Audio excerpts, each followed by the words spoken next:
wal mulku wadin tau amani. Pemerintahan dan agama itu adalah dua anak kembar. Wadin asrun, yang pokok urusan kita adalah agama.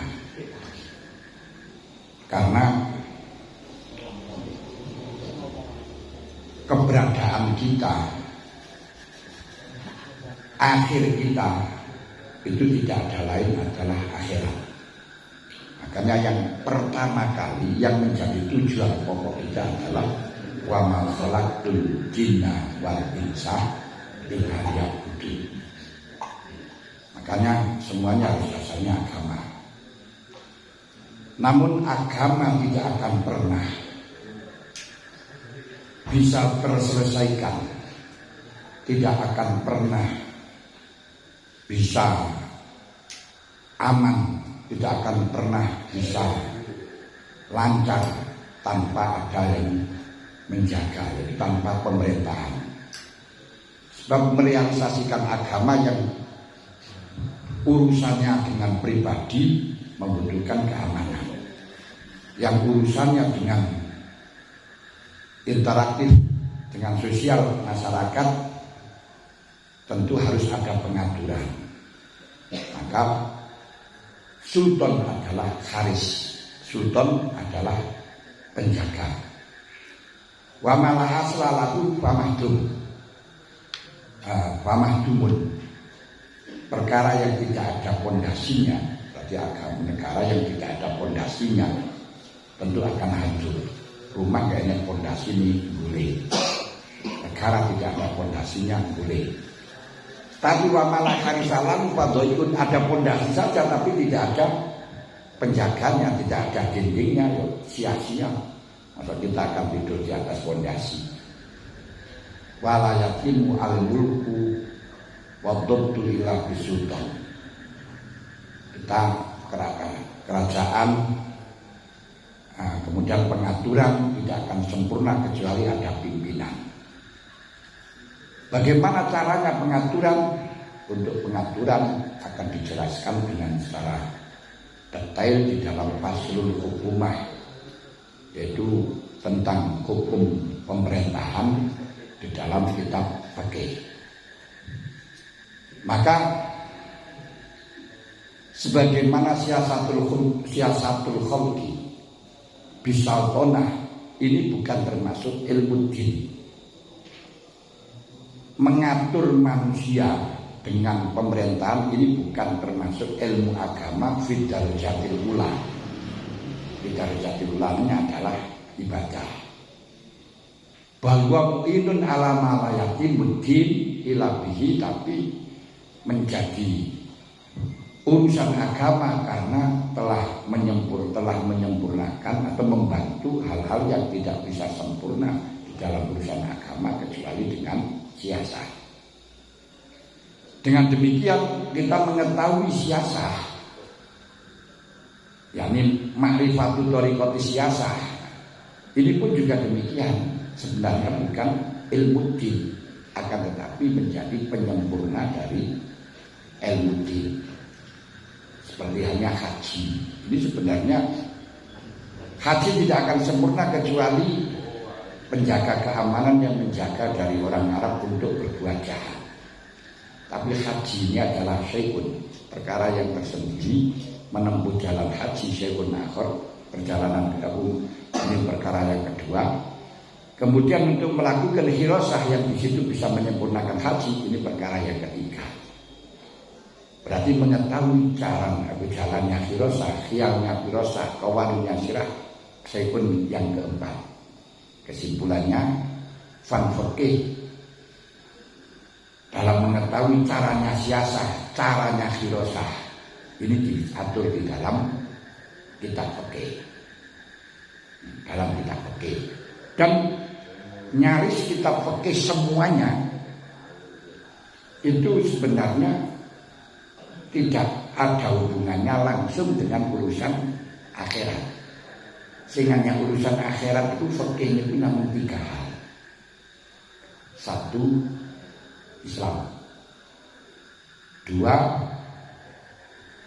sholat, zakat, puasa, haji. Ketiga, halal haram, hanya itu. Selainnya itu hukum fikih adalah urusan kenegaraan, urusan pemerintahan. Makanya fikih seperti jual beli, bicara dan lain sebagainya itu sebenarnya adalah bukan wewenang kiai, tapi wewenang pemerintah. Cuma pemerintah itu harus berdasar dengan yang dihalalkan di dalam agama, dalam fikih. Di dalam urusan agama akhirat untuk fikih itu pun hanya sebatas urusan lahir. Karena urusan masyarakat, urusan interaktif, urusan sosial itu yang dipandang bukan hati, tapi dipandang masalah lahir. Misalnya orang menggunakan barangnya orang lain. Ini di dalam masalah urusan dunia, di dalam urusan fikih tidak dipandang itu karena keliru atau sengaja atau bagaimana, tapi kamu menggunakan barangnya orang lain itu salah, harus dipenjara. Maka pernah terjadi seorang yang betul-betul keliru. Dia itu membawa sepeda motor, ya ada sepeda motornya di situ, tapi mengambil sepeda motor keliru punyanya orang lain. Waktunya bapak belur. Bapak belur, kenapa dia motor?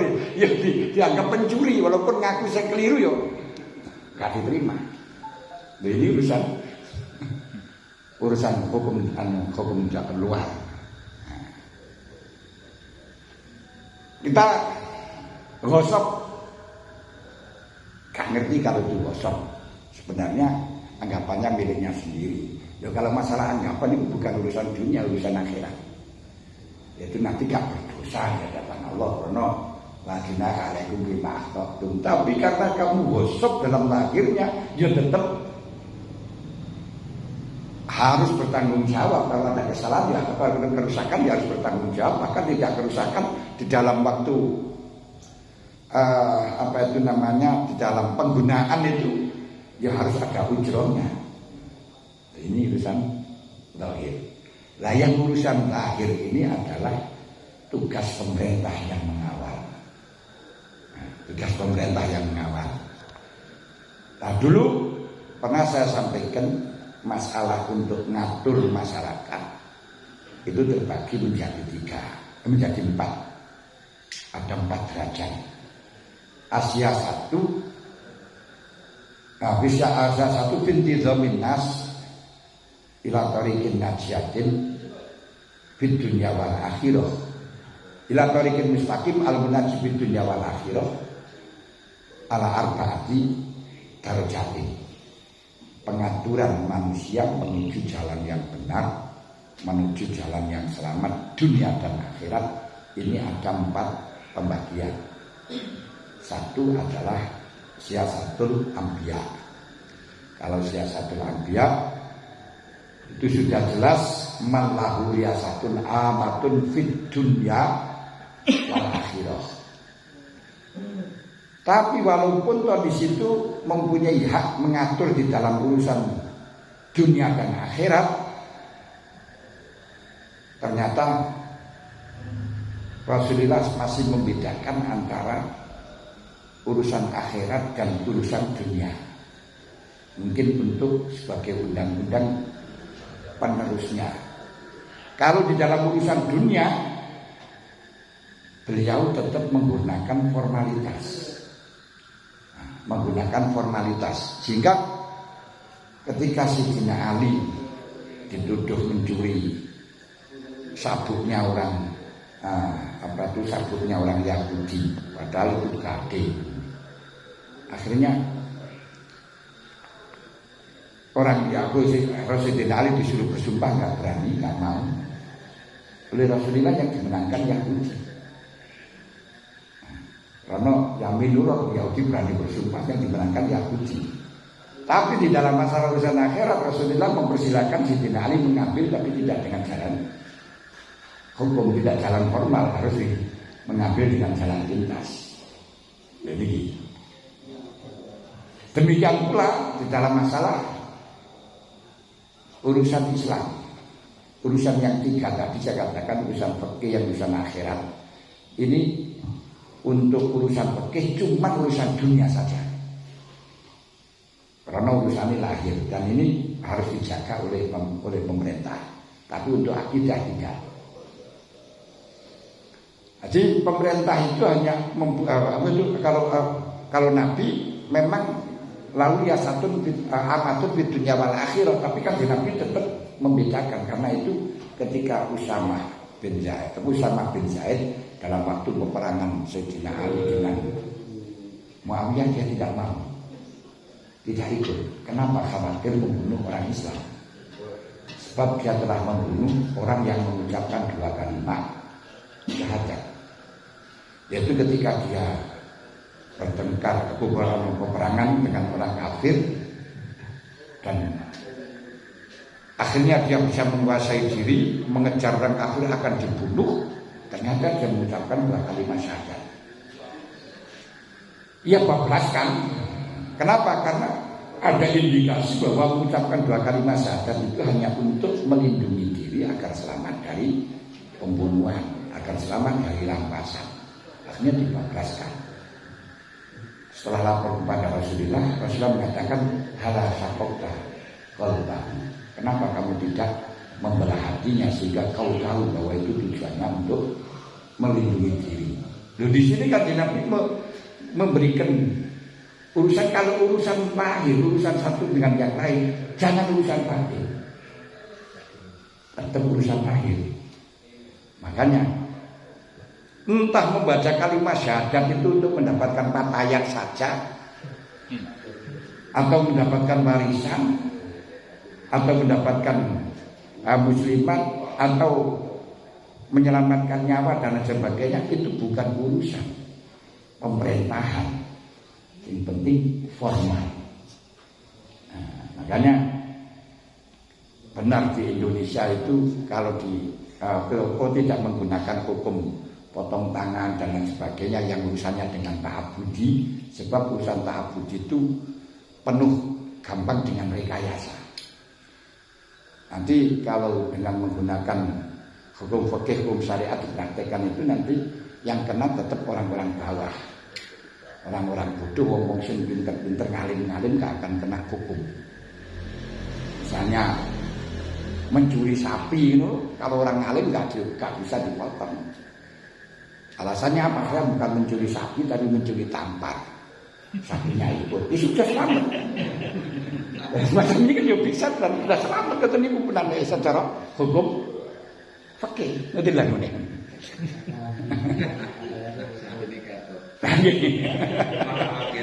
Makanya ini urusannya makanya. Dalam masalah zakat pun juga demikian. Ketika dia itu mempunyai harta 1 nisab, 1 tahun pulang 2 hari atau 3 hari, kasihkan istrinya.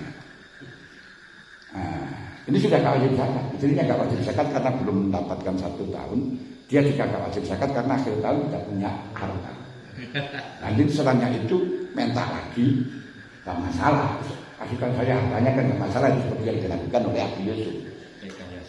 Nah, ini dalam masalah hukum lahir. Itu tugas pemerintah semacam ini. Kalau sudah seperti ini pemerintah tidak bisa. Ya sibuk dong. Ini urusan lahir. Nah, ini makanya ketika Abu Hanifah dilapori apa yang dilakukan oleh Yusuf, mengatakan halamin fikih Abi Yusuf, di fikih Abi Yusuf. Nah, tapi urusan akhirat, nah, ini lain lagi. Tapi ini bukan urusan pemerintah ini. Di pemerintah hanya di dalam urusan yang lahir. Menjaga agama, menjaga di dalam masalah urusan yang lahirnya saja, tidak urusan batin, tidak urusan di dalam masalah akhirat. Itu perlu kita ketahui. Makanya sekarang ini pemerintah kita juga mengalami kebuntuan di dalam masalah sertifikat halal. Karena tugas untuk menghukumi halal dan haram itu bukan pemerintah. Pemerintah nggak boleh menghukumi halal haram, bahkan mengatakan ini aliran sesat atau tidak sesat. Tidak bisa pemerintah. Itu itu tugasnya ulama untuk halal haram. Tapi untuk urusan sertifikat dan untuk pengaturan ini tugasnya pemerintah. Ini kebuntu. Nah, terus kalau dikembalikan kepada Kemenang, kembali halal haram ini urusan Islam apa urusan semua agama? Ini itu tidak lagi. Nah, malah kebuntuan kalau mekanisme yang ada disiasati bagian apa itu namanya memberi sertifikat itu adalah siapa itu namanya bagian bukan MUI itu hanya fatwa menghalalkan. Di bagian kajian apa itu jaminan halal. BJ jaminan halal bukan jihad. Dan itu BPJH. Nah, BPJH dari pemerintah, itu pemerintah nggak bisa memberi ketetapan. Kenapa? Karena harus urusan lahir. Ini yang kadang kesulitan di daerah kita. Dan memang sebenarnya ya tidak ada sertifikat halal itu tidak ada dalam agama, itu tidak ada. Yang ada agama itu mestinya yang sertifikat haram. Iya.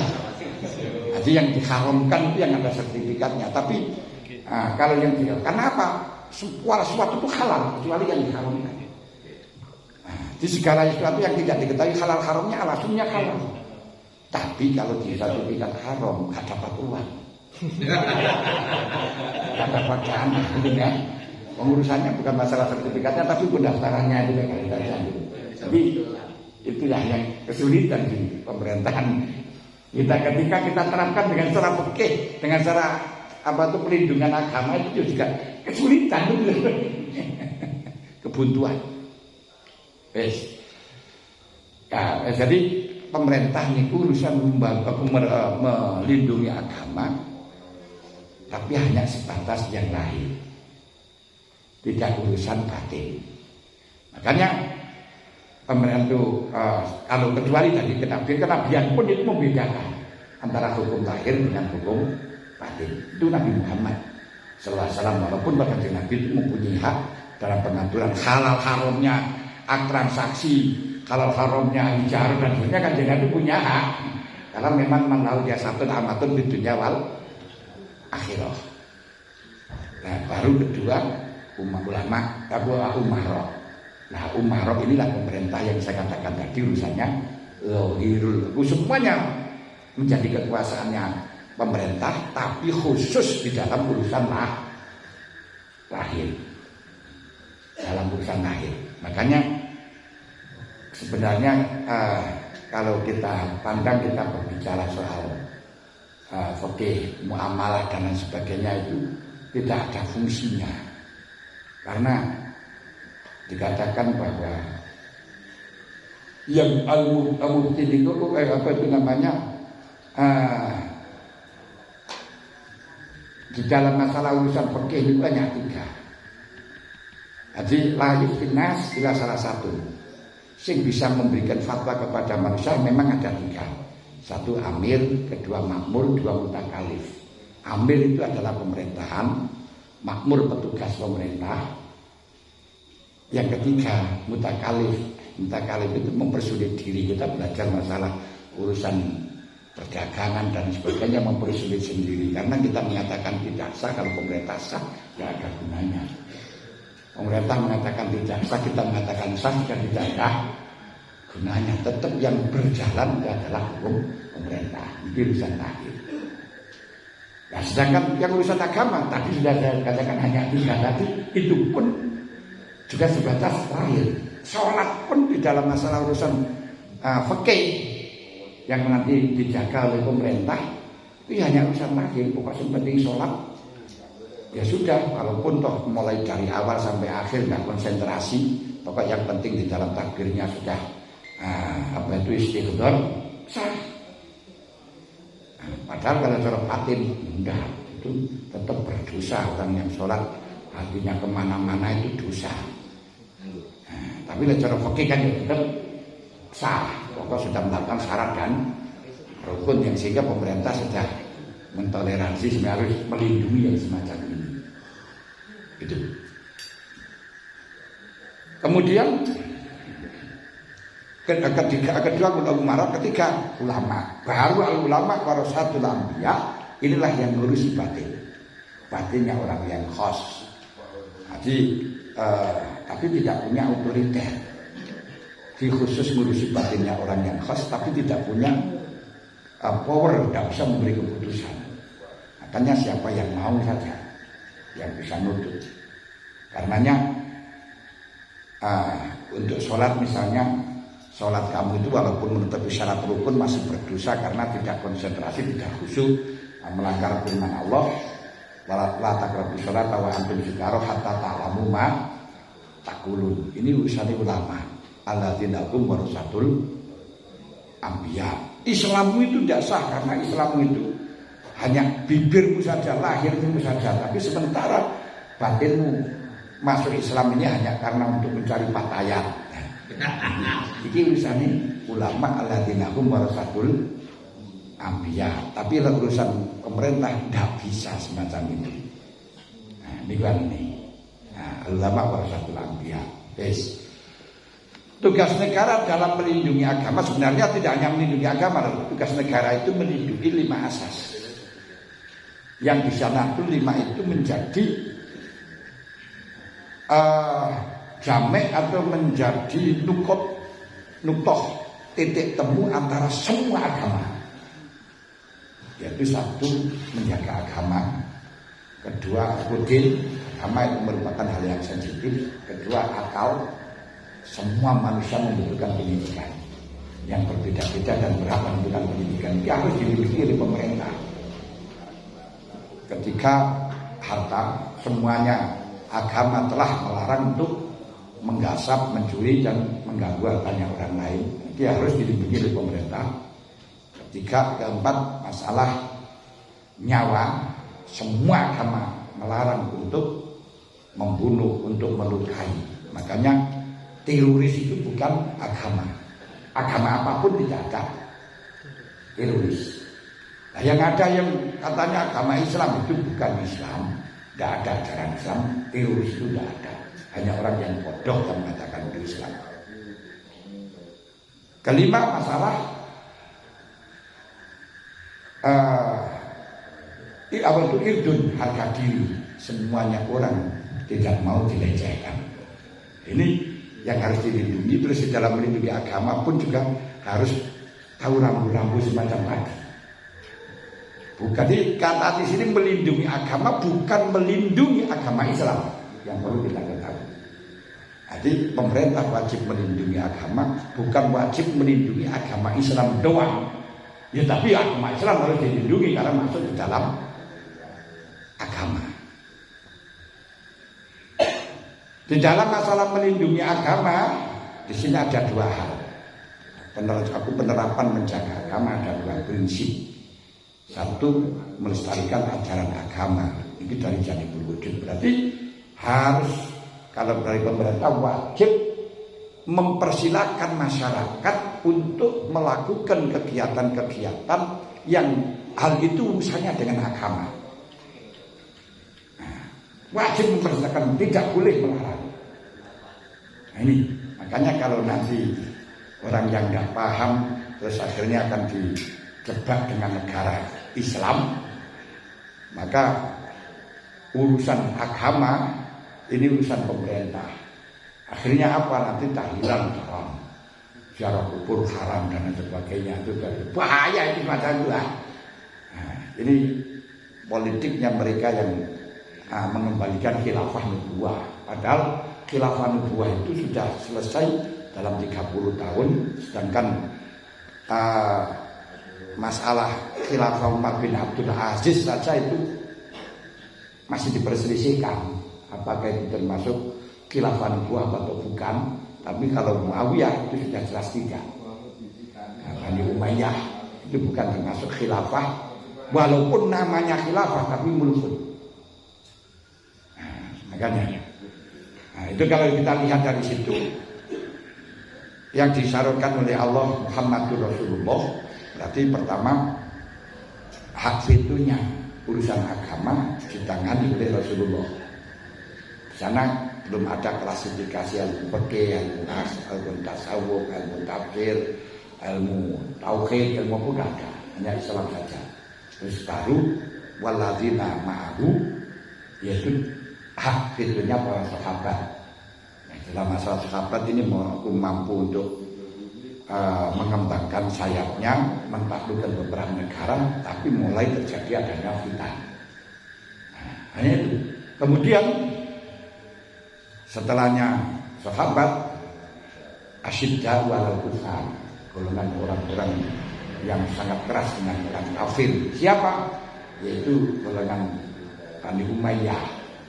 Nah, golongan Umayyah ini termasuk Khawarij dan keras dengan orang-orang kafir dan orang-orang yang dianggap kafir, sehingga keturunannya Nabi dihabiskan pada waktu itu.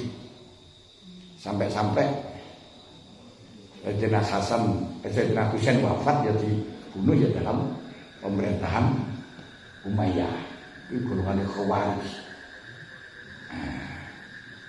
Dan sampai Ibnu Mas'ud itu dipanggil oleh Abu Yazid untuk melaknat kepada Sayyidina Ali. Kalau tidak mau melaknat kepada Sayyidina Ali, dibunuh. Akhirnya dia menaik mimbar mengatakan, Allahumma amaroni Abu Yazid annal ana aliyan. Allahumma al'anhu ya Allah. Saya diperintahkan Abu Yazid untuk melaknati Sayyidina Ali. Saya harus melaknati Ali. Laknatilah dia ya Allah. Tapi maksudnya Ibnu Mas'ud bukan dia Abu Yazid. Nah ini. Kemudian setelahnya asyidda walal kufar itu pada tahun pada tahun 650 Masehi. Kemudian ganti ruhama'u bainahum. Jika ruhama'u bainahum dimulai dari pemerintahan Abbasiyah. Itu pun juga bukan khilafah. Di Abbasiyah itu mulkun dan kerajaan. Nah, di dalam Abbasiyah tapi Islam sudah menjadi peradaban yang menjadi percontohan dari peradaban dunia. Sampai di situ dimulai ada maulidan, ada munaqiban, ada apa itu pada Abbasiyah. Abbasiyah itu keturunan dari Sayyid Abbas. Sayyid Abbas itu adiknya ayahnya Rasulullah yang paling muda. Nah, setelahnya itu baru setelahnya Abbasiyah sekarang ini. Kalau Abbasiyah yaitu aku termasuk tarokum rukaan sujadan simagum biwujuhi min asari sujud. Nah, terus setelahnya itu masalah bin Taurat, masalah bin Injil, masalah zakin akhrajat zakahu fastahlatu. Yang terakhir sekarang itu mosani koyok dene zakun, yaitu orang-orang yang menanam padi itu perwujudan Islam Nusantara. Wong-wong sing panganane pari. Nah, pari ini mulai dari penanam padi dari emping terus kemudian fastahlatu menjadi keras semastawa ala suk dan mampu untuk bertahan di atas yujibuzan roha, yang mana bisa mengagumkan kepada yang menanam. Nah, ini insya Allah kalau tafsirannya Syekh Ramadan Al-Budi, tafsirannya Mbah Maimun Zubair, ini adalah Islam Nusantara, yaitu peradaban dari orang-orang yang penghasilannya padi, orang yang menanam padi. Ini di Indonesia. Di Arab kayaknya kok menanam padi. Ini di antara ini. Jadi satu melestarikan ajaran agama Janibul Wujud. Ini kita disebutkan oleh Syekh Sayyid Abdul Qadir Al-Jilani. Beliau pada waktu hari Selasa tanggal 12 Syawal jam 4 sore di madrasahnya mengatakan kepada santri-santrinya, la takunu minal ladzina idza bu'idzu lam yata'idu labu Islam bi arba'ati asya. Jangan sekali-kali Anda tidak mau menerima informasi, menerima petunjuk, menerima peringatan. Hilangnya Islam karena 4 perkara. Satu, la ta'alamu nabi ma la ta'lamun. Karena kamu tidak mau belajar. Berarti otomatis untuk melestarikan ajaran agama dari pengikutnya harus belajar. Kedua, tak malu nabi ma la ta'lamun. Rusaknya karena engkau mengamalkan hal-hal yang tidak didasari dengan pengetahuan. Ketika latak malu nabi mata lamun tidak mau mengamalkan. Walaupun toh ilmunya banyak, walaupun aku negara melindungi, tapi kalau meluknya tidak melaksanakan, nggak enak sih gelem sholat, nggak enak sih gelem poso, ya rusak. Berarti agar lestari di samping pemerintah menjaga, tapi kita sendiri yang harus menjaga, ya laksanakan sholat, laksanakan puasa, laksanakan haji, laksanakan ajaran-ajaran agama itu sendiri, biar yang ada yang dijaga. Nah kalau pemeluknya jangan melaksanakan, dijaga apanya? Ini. Yang kemudian yang keempat, tamna'una nasa min ta'allumi ma la ya'lamun, tidak regenerasi. Berarti harus ada regenerasi. Makanya pengurus NU, bersama yang sudah tua-tua itu ya ganti munggah sing asale nang NBJ, ganti nang cabang ganti nang wilayah. Kalau aku ya wis sing mustasarai untuk memberi kesempatan yang mudah-mudah. Nah, jadi berarti pertama untuk melestarikan janibul wujud, wujudnya untuk melestarikan ini harus mengamalkan dan didasari dengan pengetahuan. Masuk pengkajian yang semacam ini, tapi terus ada amalia. Ada amalia. Nah, kalau cuma kajian saja ngaji saja tidak ada amalia, ya mari ngaji atau sholat atau puasa, boleh sendiri Islam. Nah, ini. Kedua, janibul adam, yaitu melindungi dari hal-hal yang merusak agama. Dari wajanibul kelestarian dan adam ini, makanya Islam telah melarang, telah melegalkan untuk peperangan bagi orang yang memerangi. Bahkan sampai Rasulullah mempersilahkan membakar kebun orang-orang kafir ketika orang-orang kafir mau membakar kebun di orang-orang Islam. Persilahkan. Apa? Kita harus kuat dalam hal ini mencegah orang-orang yang mau merusak kita. Termasuk janibul adab, kita harus menolak dengan cara amar ma'ruf, yaitu menolak pada bid'ah-bid'ah yang sekarang mulai dimunculkan. Memang pada zaman sahabat tidak ada berbicara ilmu kalam, apalagi falsafat tidak ada. Sampai-sampai pada zaman tabi'in kalau ada orang yang berbicara ilmu kalam itu dijauhi itu tabi'in. Makanya Syekh As-Sakoti ketika aku ngaji di Syekh Ma'ruf Al-Qarohi dibilang idza aqamta minni faman tujani suka falam tujani suka. Syekh As-Sakoti, sakwise kamu boyong dari tempat saya, kamu akan ngaji ke siapa? Mondok nadi dari gambaran. Terus dia mengatakan Syekh Al-Mahasibi.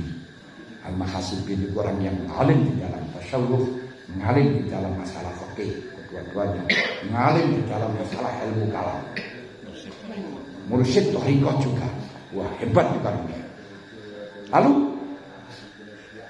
dibilangi oleh Syekh Ma'ruf Al-Qarohi, khudh min ilmihi wa adabihi wa ta'anka tashqiqahu al-kalam waradtahu minar ilah rafidah wal mu'tazilah. Ya sudah, kamu belajar pada Syekh Mahasibi, tapi kamu pelajari ilmunya saja, adab-adabnya beliau, tapi jangan kau ambil dia dalam memperdalami ilmu kalam. Jangan kau ambil dia telah menerot tentang pendapat rafidah, tentang pendapat mu'tazilah. Memang dulu tidak disudutkan, tapi sekarang karena banyak subah-subah, kesurupan yang dibukukan dengan rapi, bahkan disebarluaskan mengajak mereka bid'ah, maka perlu kita berbicara ilmu kalam sebatas menolak pendapat mereka. Nah, ini kalau zaman dulu, maksudkan dalam dulu ini sebelum ada Wahabi, sebelum ada reformasi, sebelum ada reformasi, NU itu tidak pernah berbicara soal sejarah Ahlussunnah wal Jamaah, apalagi tentang masalah giat untuk membicarakan dalilnya tawasul, dalilnya ziarah kubur, Walaupun sudah ada zaman itu, tapi NU tidak pernah berbicara semacam itu. Kenapa? Karena tidak ada subah, tidak ada orang yang menyalah-nyalahkan. Tapi setelahnya reformasi dan mereka bebas dan ternyata banyak yang menyalahkan Ahlussunnah Jamaah, akhirnya dibentuk dengan Aswaja Sentolo. Dulu tuh tidak pernah ada Aswaja Center, itu tidak ada. Adanya kenapa? Karena kebutuhan. Nah, makanya di sini untuk mengaji itu sesuai dengan kebutuhan. Nah, makanya ketika ada kebutuhan malah ada penggawian. Ada penggawian. Niki jihad. Kita menolak beberapa bid'ah ini, kita termasuk menolak min jihadil agama, membentengi agama dari sisi hal yang belum terjadi. Nah, ini panjang. Dia termasuk menolak orang yang membatalkan Islam dan sebagainya. Ini berarti kudu ngalih, kudu anyam. Ya, itu ada generasi yang menangani yang semacam itu. Tapi jangan sekali terus ilmu kalam sampai mengakibatkan kekufuran dari hal-hal yang tidak ada gunanya, yang tidak sama dengan Al-Quran. Jangan. Ini ketiga, termasuk melindungi agama, yaitu dengan cara melindungi agama lain. Ini kita kata melindungi agama, melindungi negara, melindungi agama, dan cara kita melindungi agama yaitu termasuk melindungi agama lain. Makanya orang yang melindungi agama lain itu hakikatnya melindungi agama kita sendiri. Kenapa? Karena semuanya orang itu menganggap agamanya masing-masing benar.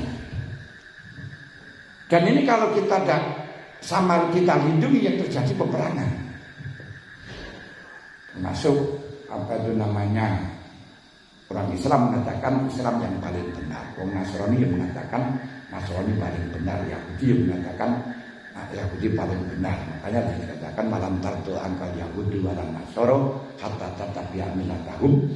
Terus waktu dulu saya mendengarkan ceramah Gus Dur, itu tidak hanya Yahudi saja, kita juga demikian, malam tartu anhum hatta yuslimu. Kita juga nggak rela kalau dia tidak masuk Islam. Namun kalau hal ini kita wujudkan sama-sama memaksa, geger. Padahal yang dianggap hukum akhirat itu bukan formalnya dia masuk Islam.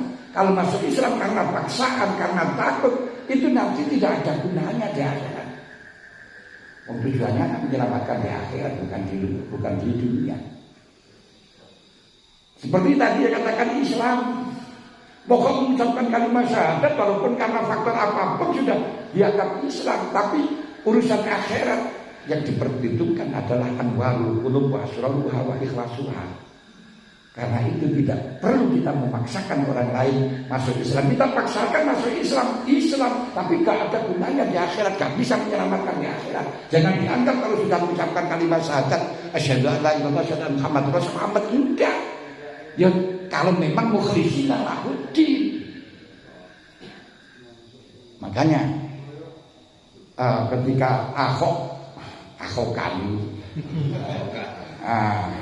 ada waktu akan masuk dalam bursa pilihan bupati di mana itu dulu sebelumnya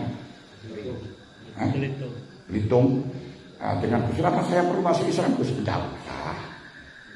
Kenapa? Masuk Islam karena itu ya kan gak ada gunanya. Ini loh, perlunya ilmu ulama itu tentu. Nah kalau kita cuma memaksakan pokok sepenting Islam, gak ada gunanya. Wong Islam yang diajak ke Kristen misalnya, yang karena dengan iming-imingan berat dan sebagainya, itu nanti hanya keluarganya saja banyak. Tapi dia dalam Kristennya jika tidak mengikuti kegiatan mereka malah merugikan. Loh ini loh yang perlu kita ketahui gitu kan ya. Jadi melindungi agama lain ini melindungi agama kita. Tidak perlu kita memaksakan mereka untuk mengikuti agama kita. Karena apa? Tidak ada gunanya di dalam masalah masuk Islam dengan paksa, dengan paksaan. Karena ya dilok aku nawala yang dulu ila suwarikum walakin yang dulu ila kulubikum. Orang yang masuk Islam, orang yang bayar zakat karena dipaksa oleh pemerintah sah, tapi di akhirnya tidak dapat apa-apa. Wong sudah jelas an-nasu kullu halka ilal alimun wal halka ilal amilun wal amilun wal amil halka ilal mukhlisun wal mukhlisuna fi qadarin afi. Ini satu. Kedua, kita melindungi atau kita kalau sampai tidak melindungi agama lain kemudian terus memaki-maki agama lain itu sama halnya memaki-maki agama kita. Makanya Allah sampai mengatakan la tasubbul ladzina yakuna min dunillah fa yasubbullaha adwan bighairi ilmi. Jangan sekali-kali kau memaki-maki kepada orang yang menyembah kepada selain Allah karena dia akan memaki-maki kepada Allah tanpa didasari ilmu. Makanya kita melindungi agama mereka, tidak memaki-maki agama mereka, sama halnya memaki-maki, tidak memaki-maki pada agama kita. Maki agama orang lain, memaki-maki kepada kita. Makanya ada polemik kalau di situ ada apa itu namanya di gereja ada salib itu ada iblis. Nah, itu bahaya itu. Nah, ini pinter tapi nggak bisa menerapkan tentang masalah ilmu kebangsaan. Malah justru kalau memang kita betul-betul kiai, betul-betul orang yang makrifat, mengetahui salib itu mengetahui Allah. Lu kenapa kau mengetahui salib mengetahui si Allah? Masya Allah. Allah diserupai semacam itu tidak murka juga. Dan orang-orang yang nyembah dikasih makan. Nah, ya. Orang yang nyembah semacam itu tidak kepada Allah, masih dikasih kesehatan, kasih makan, kasih di rumah. Itu loh kan kita bisa melihat. Ini wa mayutal hikmata faqad utiya khairan katsira. Makanya Islam kita, Islam yang kuntu ila sabila bil hikmah. Kita melihat positifnya, jangan lihat negatifnya. Kalau negatif, semuanya ada negatifnya. Ada ini. Jadi ketika melihat orang kafir masuk di dalam gereja, sudahlah gak apa-apa, masya Allah. Sifat rahmannya Allah. Orang-orang yang masuk gereja masih dikasih makan, masih dikasih kesehatan. Inilah rahmannya Allah. Ini. Terus kita kembalikan. Kalau kamu memaksakan, untungmu apa? Ini loh. Harus betul-betul itu yang seperti yang saya katakan kemarin pada Nabi Ibrahim. Nabi Ibrahim itu ketika ada orang minta makan kepada dia menjadi biasa, Nabi Ibrahim mengatakan, saya kasih makan kalau kamu masuk Islam. Akhirnya dia orang Majusi dia. Kemudian dia kembali atasin makan aja kok syarat kamu masuk Islam. Gak jadi.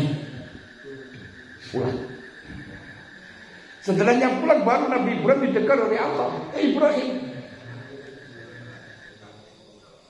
kalau kamu akan aku masih makan orang saja masih menyarankan Islam. Kalau dia masuk Islam untungmu apa? Kalau dia tidak masuk Islam rugimu apa? Nah, ini loh perlu. Kalau dia masuk Islam untungmu apa? Kalau tidak masuk Islam rugimu apa? Nah, hanya memberi makan saja menyarankan Islam. Ketahuilah Nabi Ibrahim, dia itu sudah saya kasih makan 55 tahun tidak saya syaratkan Islam.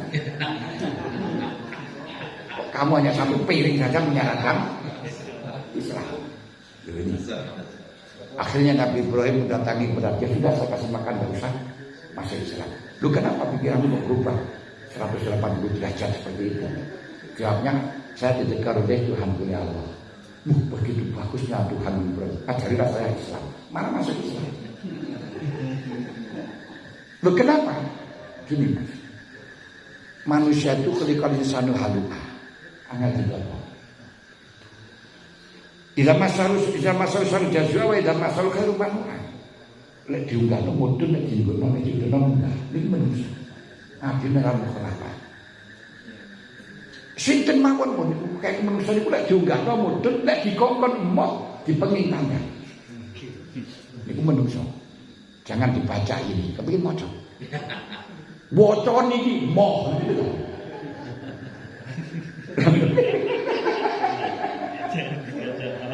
Malah maca ngene. Lha mulane sampeyan suruh masuk Islam gak gelem. Cara masuk Islam malah hilang. Ini. Akhirnya sampeyan paksakan. Walaupun tafadhal balidal qalbilan fadl min khalil. Kanjeng Nabi tidak pernah memaksakan orang akan masuk Islam. Nah, makanya prinsip melindungi agama Islam dalam penerapannya perlindungan terhadap agama diwujudkan dengan penjagaan dari dua sisi. Ini kumang seperti saya katakan dari dua sisi dan dalam dalam melindungi dengan melindungi agama lain. Karena insyaallah dawuh la ikraha fiddin qad tabayyana rusdu minal ghayy. Maksudnya la ikraha fiddin ay la tukrihu ahadan ala dukhul fi dinil Islam. Ibnu Katsir mengatakan jangan paksakan siapapun masuk di dalam agama Islam. Kenapa? Fa inna ubainun wadihun jaldut dilalak tua barojitu. Karena sudah jelas, sudah welo-welo, dalilnya sudah jelas, gak usah kamu paksakan. Sudah jelas. Yang perlu diajak itu kalau memang belum tahu. Kalau sudah tahu, dalilnya sudah jelas, gak usah kita ajak. Ini penting.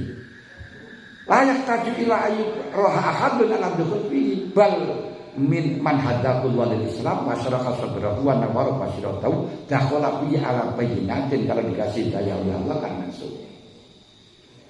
Karenanya dawuh Gusti Allah afaman syaraha sadrahu lil Islam bahwa ala nurin bil rabbih.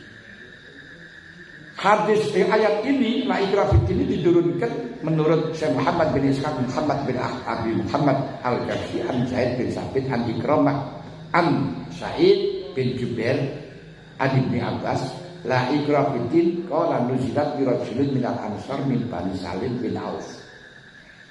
Ayat ini diturunkan untuk menjawab kasus seorang laki-laki dari sahabat Ansar dari golongan Bani Salim bin Auf yang namanya Husaini pakai sab. Karena lahu ibnani Nasroyani. Dia punya dua anak yang Nasrani semuanya. Wa kana huwa rajulan musliman, padahal rajulun minal ansar, yakni Al-Husaini itu adalah musliman, rajulan musliman yang doa. Faqala Nabi sallallahu alaihi wasallam ala astakrihuma. Apakah saya tidak perlu memaksakan anak saya untuk masuk Islam ya Rasul? Kanjeng Nabi mengatakan, fa inna huma qad abaya illa nasraniya. Dia tetap enggak mau masuk Islam, hanya Nasrani saja. Fa anzalallahu fi dzalik. Akhirnya Allah menurunkan la ikraha fiddin tabayyana rusdu minal ghayy.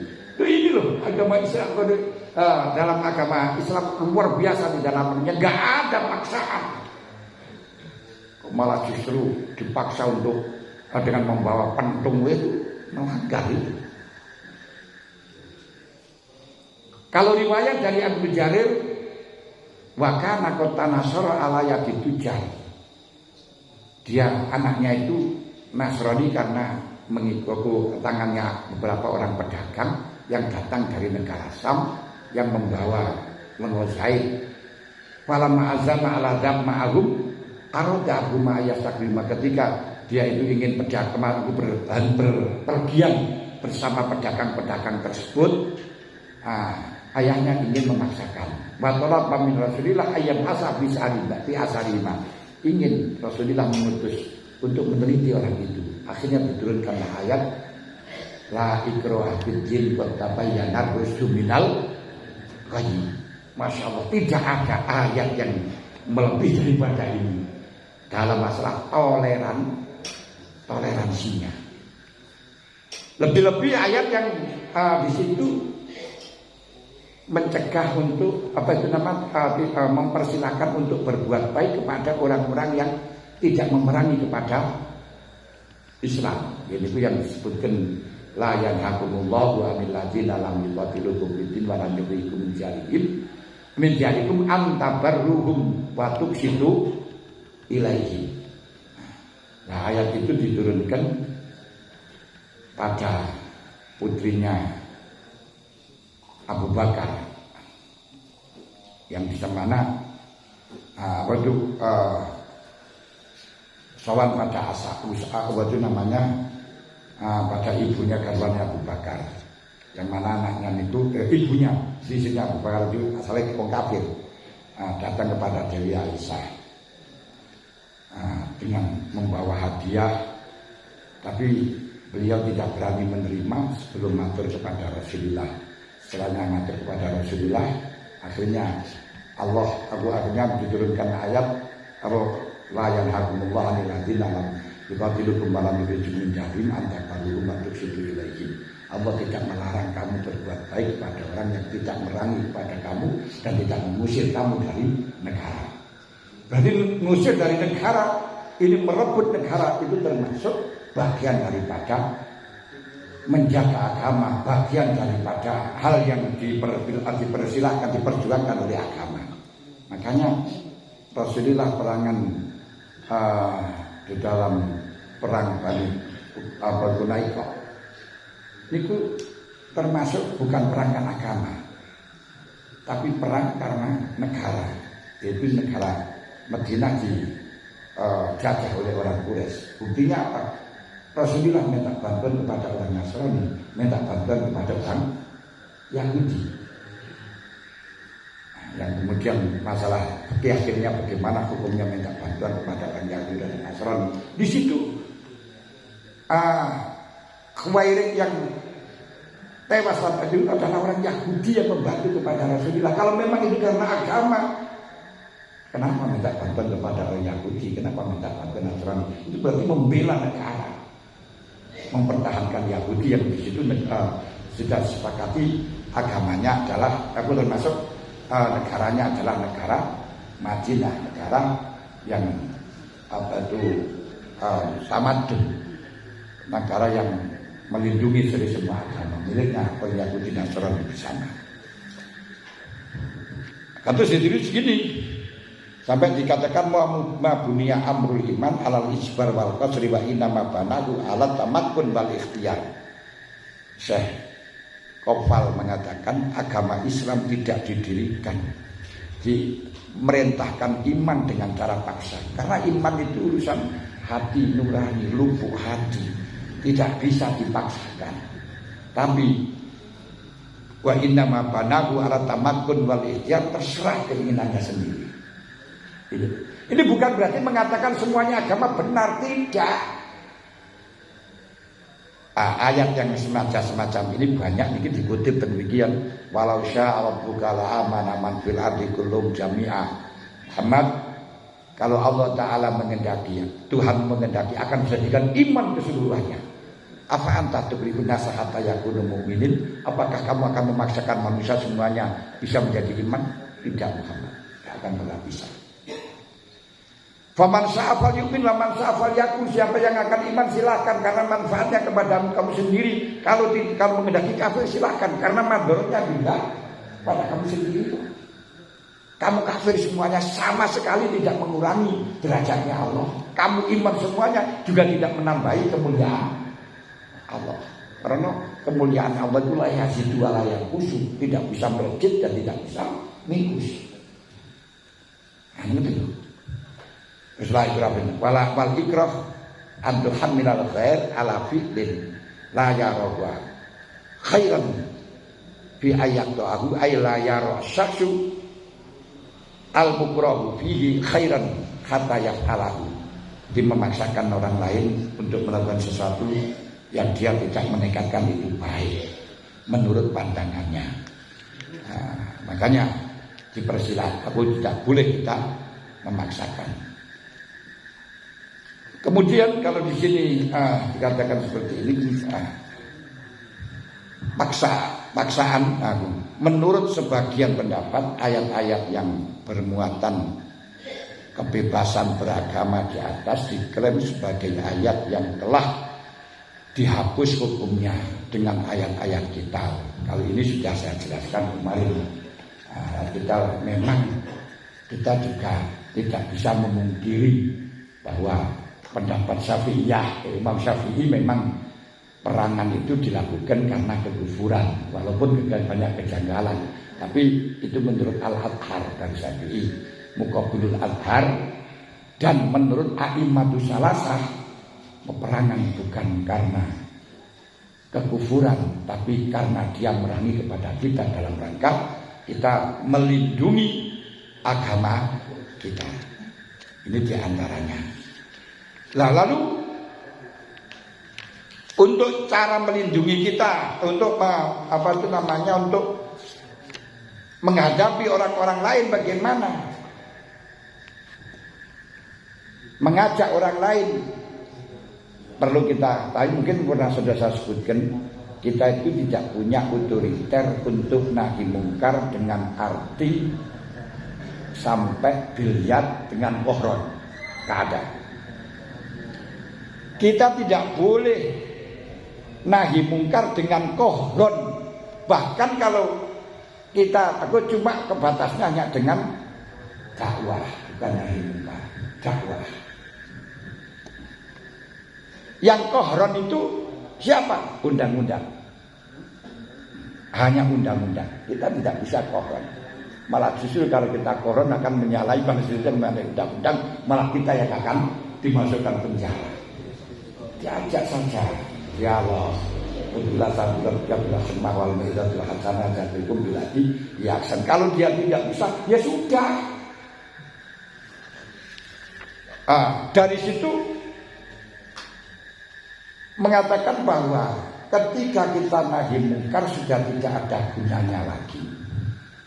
Makanya dalam usulul fikih Jamul Jawame niko ketika ada orang kafir datang kepada Rasulullah mu'anidan, dan Rasulullah tidak ikrar dan tidak ingkar, ini tidak menjamin kebenarannya, karena ketika Rasulullah mengatakan mu'anidan, ini sudah gugur untuk menyampaikan. Berarti kalau kita tahu orangnya itu mu'anid, jelas tidak mau, tidak kewajiban untuk menyampaikan. Sudah enak, udah. Hal itu juga sama dengan dawuhnya Kanjeng Nabi, ilzam baitaka khutmat tahrif pada amrol amah. Hal itu disampaikan ketika Kanjeng Nabi menceritakan fitnah, yaitu kalau sudah intasrot al-haraj, saling membunuh satu dengan yang lain, wabulikat as-sholat waduyat ala amanah, sholat mulai ditinggalkan dan amanah sudah mulai diabaikan. Kemudian Amr bin As mengatakan, "Masa ta'muruni ya Rasul? Kau perintahkan apa kalau sudah semacam itu?" Ilzam baitaka khutmat tahrif wa warung lambah. Ya sudah, kamu di rumah saja. Apa yang kau tahu laksanakan, dan urusan orang awam tinggalkan. Pena pun. Orang usah kita memaksakan. Jadi kembalikan, kamu memaksakan, untung muasa kalau dia masuk Islam. Kalau tidak mau, rugimu apa? Kemudian undang-undang kebebasan beragama di Indonesia ini bukan urusan fikih tapi nukil dari undang-undang. Yang nanti itu urusannya sama waca dhewe mawon. Nanti kita akan meneruskan amar ma'ruf nahi mungkar, itu nanti ada terapan-terapan. Karena di dalam masalah melindungi agama agar supaya kita mengajak orang lain, yaitu dengan cara amar ma'ruf nahi mungkar, tapi tidak sampai kohron. Di sini kalau ada kekurangan, pas 1 jam lain berarti ambil ngantuk ambil. Kalau ada kekurangan kita tanyakan, kita diskusikan. Ini pas lo batasi 4 jam. Alhamdulillah pun 4 jam.